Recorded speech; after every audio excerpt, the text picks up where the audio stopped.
Assalamualaikum warahmatullahi wabarakatuh. Perkenalkan, nama saya Reni Setiawati. Saya dari kelas 11 DKV.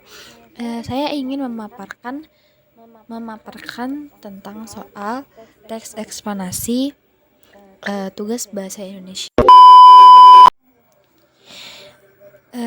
Jadi teks eksplanasi bukan hanya sekedar format penulisan, tetapi merupakan kerangka berpikir atau pola pikir yang fundamental untuk memahami dunia secara logis, kritis, dan objektif. Di sini Reni memiliki 4 poin. Poin pertama itu penguasaan pola pikir eksplanatif atau logika dan kausalitas. Inti pemahaman ini ada pada soal nomor 1, 2, dan 7. Fokus pada mengapa dan bagaimana. Pelajaran terpenting adalah kemampuan mengurai fenomena menjadi 2 elemen kunci, sebab akibat atau kausalitas, dan urutan proses atau kronologis. Pemahaman ini diterapkan melalui penggunaan bahasa yang tepat, yaitu konjungsi kausalitas untuk menjelaskan hubungan dan konjungsi kronologis untuk menjelaskan langkah-langkah. Keterampilan analisis kompleks itu ada pada soal nomor 3, itu mengurangi kausalitas majemuk, kehidupan nyata seperti tren sosial atau masalah ekonomi.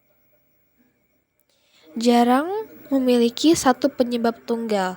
Teks eksplanasi melatih kita untuk mengidentifikasi dan menguraikan keterkaitan antar sebab.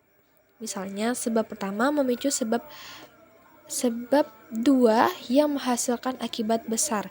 Pelajaran ini mengembangkan kemampuan berpikir analisis, bukan hanya linear. Poin kedua, penguasaan keterampilan berpikir kritis dan sintesis. Keterampilan sintesis dan struktur logis itu ada pada soal nomor 6. Merancang penjelasan yang runut. Teks eksplanasi menuntut kemampuan mensintesis atau menggabungkan informasi teknis seperti cara kerja microwave menjadi alur yang logis dan runut atau proses yang berurutan. Pelajaran ini mengajarkan bahwa penjelasan yang baik harus efektif dan menggunakan terminologi yang tepat untuk mendukung kredibilitas. Membedakan teks dan fungsi komunikasi itu ada pada soal nomor 4 dan 5.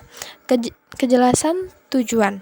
Pelajaran ini menekankan pentingnya mengetahui tujuan komunikatif kita. Teks eksplanasi bertujuan menjelaskan proses perbedaan dengan laporan observasi yang bertujuan mendeskripsikan ciri-ciri.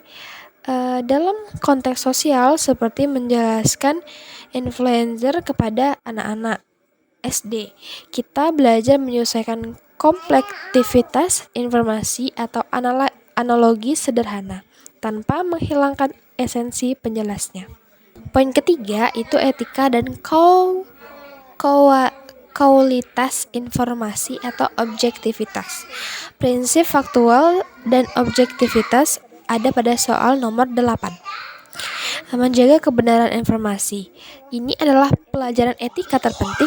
Teks eksplanasi harus faktual dan objektif.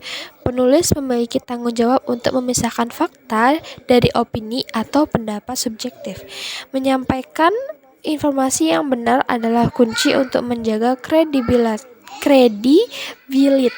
dan tidak menyesatkan pembaca. Menguji dan memperdalam pemahaman ada pada soal nomor 9.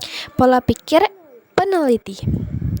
Kemampuan merancang pertanyaan penyangga mengajarkan kita untuk tidak menerima informasi secara mentah-mentah. Tujuan pertanyaan ini adalah menguji kejelasan dan kestrukturan teks. Ini mendorong kita untuk selalu mencari detail yang lebih spesifik dan mengevaluasi kedalaman penjelasan yang diberikan. Kita masuk pada poin terakhir, yaitu poin ke-4, yaitu penerapan praktis dalam kehidupan sehari-hari.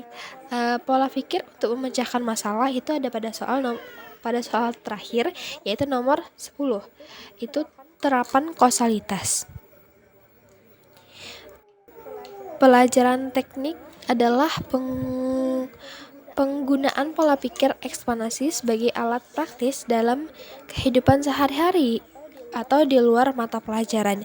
Saat menghadapi masalah, misalnya keterlambatan, kemacetan, atau kegagalan fokus, kita harus pertama itu menganalisis proses yang terjadi atau kronologis.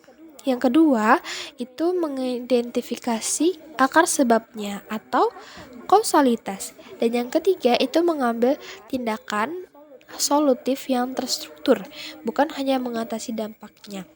Nah, singkatnya, seluruh tugas ini melatih saya untuk bertransformasi dari sekedar pembaca pasif menjadi pembaca analitis yang mampu menguraikan dan menjelaskan kompleksitas dunia dengan runtut dan bertanggung jawab. Terima kasih. Makes it hard.